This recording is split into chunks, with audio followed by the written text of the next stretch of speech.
Hi అండి, నేను మీ Chandrika. Welcome back to ask kitchen wonders. ఈరోజు వీడియోలో టేస్టీగా టమాటో రసాన్ని అయితే చూపించబోతున్నానండి. చాలా టేస్టీగా ఉంటుంది. చాలా సింపుల్ ఇంగ్రీడియంట్స్తో ఏ పళ్ళు వేయకుండా అద్భుతంగా చేసుకోవచ్చు అనమాట ఈ టమాటా రసం. ఈ విధంగా టమాటా రసం చేస్తే గ్లాసుల కొద్దీ లొట్టలు వేసుకుంటూ తాగాల్సిందే అనమాట. అంత బాగుంటుంది. తినడానికి కూడా ఇష్టపడకుండా తాగే అంతగా ఉంటుందన్నమాట. మరి ఈ టమాటా రసాన్ని ఎలా చేసుకోవాలో చూద్దామా మరి. టమాటా రసం కోసం ఇక్కడ 4 టమాటాలను అయితే తీసుకున్నానండి. మీరు ఎక్కువ క్వాంటిటీలో చేయాలనుకుంటే టమాటాలను పెంచుకోండి. ఇప్పుడు దీంట్లోకి ఒక చిన్న నిమ్మకాయ సైజ్ అంతా చింతపండుని వేసుకోండి. ఇప్పుడు దీంట్లోకి మునిగేంత వరకు వాటర్ని వేసి కొద్దిగా ఉప్పు కూడా వేసేసి బాయిల్ చేసుకోవాలన్నమాట. 1 టేబుల్ స్పూన్ ఉప్పు వేయండి. నేను కల్లుప్పు వేస్తున్నాను, రసానికి బాగుంటుంది. అలాగే 1/2 టీ స్పూన్ పసుపు వేసి వీటన్నిటిని బాగా మిక్స్ చేసుకొని ఒక 10 నిమిషాల పాటు అయినా సరే లో ఫ్లేమ్లోని ఈ టమాటా ముక్కల్ని తొక్క సపరేట్ అయ్యేంత వరకు మగ్గించుకోండి. 10 నిమిషాల తర్వాత మూత తీసి చూద్దామండి. చూడండి, టమాటాలు మొత్తం కూడా ఉడికిపోయాయి కదా. ఇలా టమాటా నుంచి తొక్క సపరేట్ అయ్యేంత వరకు టమాటాని ఉడికించుకోవాలి. ఇలా ఉడికించుకున్న టమాటాల్ని బాగా స్మాషర్తో బాగా స్మాష్ చేసుకుంటూ గట్టిగా పిసుక్కోవాలండి. చూడండి, ఇక్కడ చింతపండుని టమాటాని ఇలా పిసికిన తర్వాత ఈ టమాటా ముక్కల్ని చింతపండుని గిన్నెలోకి తీసుకొని సపరేట్ చేసుకోవాలండి. మళ్ళీ మనం దీన్ని వాటర్ పోసి బాగా పిసికి దాని పల్ప్ అంతా కూడా మనం రసం పెట్టుకోవడానికి ఉపయోగిస్తాం కాబట్టి ఈ టమాటా ముక్కలు చింతపండుని బాగా గిన్నెలోకి తీసి ఇలా పెట్టేసుకోవాలండి. ఉడికించిన రసంలో టమాటా ముక్కలు లేకుండా చూసుకోండి. చింతపండు కానీ టమాటా ముక్కలు కానీ లేకుండా మొత్తం అన్నీ కూడా గిన్నెలోకి తీసుకొని బాగా చల్లారబెట్టుకోవాలి ఈ రసాన్ని. ఇప్పుడు ఈ గిన్నెలోకి మనం తగినంత వాటర్ కూడా వేసుకోవాలన్నమాట. నేను ఇక్కడ 2 గ్లాసుల వరకు వాటర్ని అయితే వేసుకుంటున్నాను. మనం రసం అయితే ఎంతైతే పెట్టాలనుకుంటున్నామో అంత వాటర్ని ఇక్కడ వేసుకొని బాగా చేత్తో మొత్తం బాగా పిసుక్కోవాలండి. చూడండి, ఇక్కడ నేను చూపిస్తున్నాను కదా, ఇలా గట్టిగా అంచిపెట్టి రసం మొత్తం కూడా వాటర్లోకి దిగేలాగా బాగా పిసికేసి పిప్పు మొత్తం తీసేసేయండి.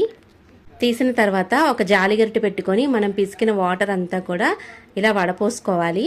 చూడండి, ఇక్కడ నేను పోస్తున్నాను కదా, మొత్తం కూడా పలుపు ఏమీ పడకుండా జస్ట్ జ్యూస్ మాత్రమే పడేలాగా బాగా వడకొట్టుకోవాలండి. చూడండి, ఇలా గట్టిగా పిండేసి రసాన్ని మనం తీసుకోవాలన్నమాట. ఇలా సపరేట్ చేసిన దాన్ని పక్కన పెట్టేసేయండి.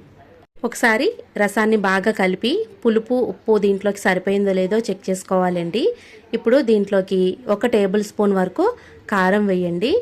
అలాగే దీంట్లోకి ఒక 1/2 టీ స్పూన్ జీలకర్ర పొడి, అలాగే 1/2 టీ స్పూన్ ధనియా పౌడర్ వేసి బాగా మిక్స్ చేయండి. లో ఫ్లేమ్లో పెట్టండి. రసాన్ని మనం పొంగు వచ్చేంత వరకు మరిగించుకోవాలన్నమాట. 1/2 టీ స్పూన్ పెప్పర్ పౌడర్ కూడా వేయండి. అలాగే 4 నిలువుగా కట్ చేసిన పచ్చిమిర్చిని వేయండి. అలాగే కొంచెం కొత్తిమీర వేసి ఒకసారి పొంగు వచ్చేంత వరకు ఈ రసాన్ని మరిగించుకోవాలి. చూడండి, మరిగించేటప్పుడు ఏమాత్రం కూడా పొంగిపోకుండా చూసుకోండి. మనకి ఈ నురగ అనేది పొంగిపోయిపోతే టేస్ట్ అనేది మారిపోతుంది. కాబట్టి ఈ పొంగుని వస్తున్నప్పుడే రసాల్లో కలుపుకుంటూ రసాన్ని ఒక 5 నిమిషాల పాటు అయినా సరే మరిగించుకోవాలి. ఇలా మరిగించుకున్న తర్వాత స్టవ్ ఆఫ్ చేసేసి తాలింపు పెట్టుకుందామండి.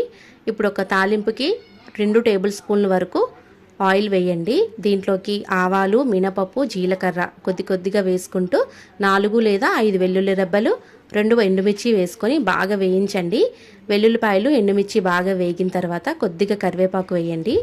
కరివేపాకు వేసిన తర్వాత ఒకసారి బాగా మిక్స్ చేసుకొని ఈ రసంలోకి తాలింపు వేసుకోండి. అంతేనండి, చాలా సింపుల్ అండి. ఇలా చేసుకుంటే టమాటా రసం చాలా సూపర్గా ఉంటుంది. ఉత్తి అన్నంలో చక్కగా ఈ చారు వేసుకొని తింటే వేరే ఏ కూరతో మనకు పనే లేకుండా హ్యాపీగా రసంతోనే తినేయాలనిపిస్తుంది. గ్లాసుల కొద్దీ తాగేస్తారనమాట. అంత టేస్టీగా ఉంటుంది. చూసారు కదండి, తక్కువ ఇంగ్రీడియంట్స్తోనే చాలా సింపుల్గా ఎక్కువ ప్రాసెస్ లేకుండా ఈ టమాటో రసాన్ని ఎలా రెడీ చేసుకున్నామో మీరు కూడా ట్రై చేసి మీకు ఎలా కుదిరిందో మీ ఫీడ్బ్యాక్ని నాతో కింద కామెంట్ సెక్షన్లో కామెంట్ కూడా చేయండి. నచ్చింది కదండి?